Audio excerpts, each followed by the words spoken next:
Assalamualaikum warahmatullahi wabarakatuh. Perkenalkan, saya Honako dengan NPM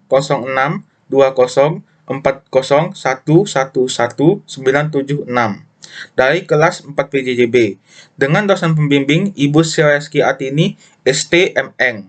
Baiklah, di sini saya akan menjelaskan tugas GIS dan LDD dengan judul Sistem Koordinat Referensi ITRS, ITRF, SRGI, JKG, dan TKG, atau tema 12. Ada 3 tema yang berada di slide kedua, yaitu tentang ITRS, ITRF, dan SRGI. Sebelum saya menjelaskan tentang gambar 1, saya akan menjelaskan apa itu International Terrestrial Reference System atau ITRS. Jadi, ITRS merupakan salah satu sistem referensi koordinat yang mengacu pada sistem CTS terikat bumi. Pada gambar tersebut, secara umum karakteristik dari sistem referensi ITRS adalah sebagai berikut. Sistem geosentrik, di mana pusat masanya didefinisikan untuk seluruh bumi. Unit panjang yang digunakan adalah meter, sumbu Z mengarah ke kutub CTP, sumbu X berada di dalam meridian Greenwich. Sumbu Y tegak lurus terhadap sumbu X dan sumbu Z, mengikuti kaidah tangan kanan atau right-handed system.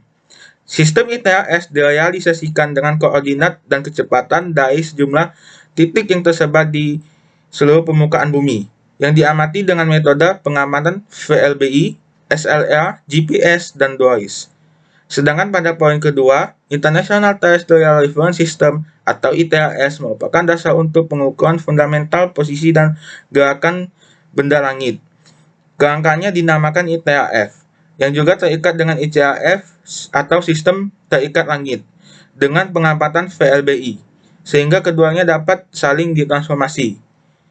Saya akan menjelaskan bagian-bagian pada gambar kedua, yaitu titik nol sistem koordinat adalah pusat massa dari sistem matahari dalam kerangka relativitas. Sumbu X mengarah ke titik semi dari IERS. Sumbu Z mengarah ke CEP dari IERS yang didefinisikan oleh model konvensi dari IAU. Sumbu Y tegak lurus sumbu X dan Z dan membentuk sistem koordinat tangan kanan.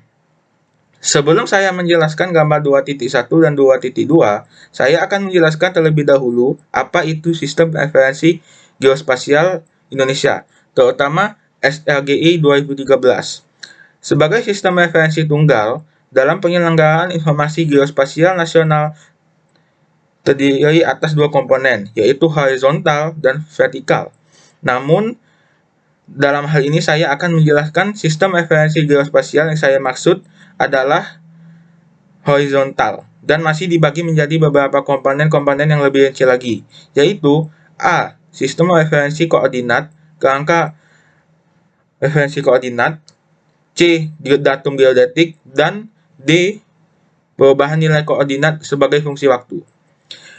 Bisa dilihat pada gambar 2.1, di bawah ini menunjukkan model deformasi yang digunakan di Indonesia. Vektor perubahan nilai koordinat sebagai fungsi waktu ditentukan berdasarkan pengamatan geodetik. Jika vektor perubahan nilai koordinat sebagai fungsi waktu tidak dapat ditentukan berdasarkan pengamatan geodetik, maka dapat digunakan suatu model deformasi gerak bumi yang diturunkan dari pengamatan geodetik di sekitarnya.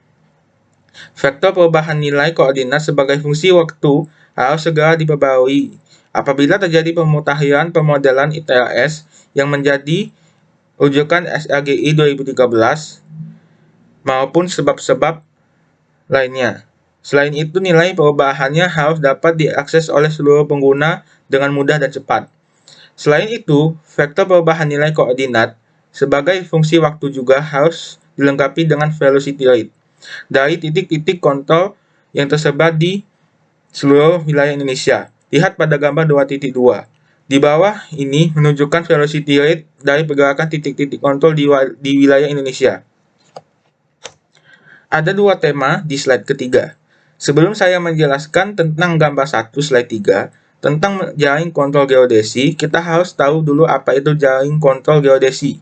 Jaring kontrol geodesi merupakan objek fisik di lapangan yang mewakili model-model fisik bumi di atas. Jaring kontrol geodesi ini terdiri atas jaring kontrol horizontal nasional atau JKHN, jaring kontrol vertikal nasional atau JKVN, dan jaring kontrol gaya berat nasional atau JKGN. Bukti fisik di lapangan dari jaring kontrol geodesi ini berupa pilar, titik kontrol, pilar titik gaya berat, dan stasiun pasut. Bisa dilihat pada gambar nomor 1, di implementasi praktis di permukaan bumi dinyatakan dalam koordinat geodetik lintang, bujur, tinggi, skala, gaya berat, dan orientasinya berdasar nilai laju kecepatan dalam koordinat planimetrik atau topocentrik.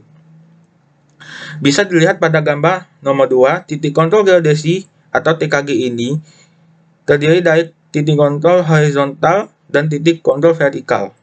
Titik kontrol horizontal adalah titik di permukaan bumi yang memiliki informasi planimetris. Informasi planimetris tersebut merupakan posisi horizontal yang dinyatakan dengan lintang dan bujur pada bidang elipsoid referensi tertentu. Sedangkan titik kontrol vertikal adalah titik di permukaan bumi yang diketahui ketinggiannya. Ketinggian titik dinotasikan dengan H dan dihitung terhadap geoid. Elipsoid referensi sebagai bidang acuan titik kontrol horizontal dipilih berdasarkan kriteria kemiripan atau paling mendekati bentuk geoid.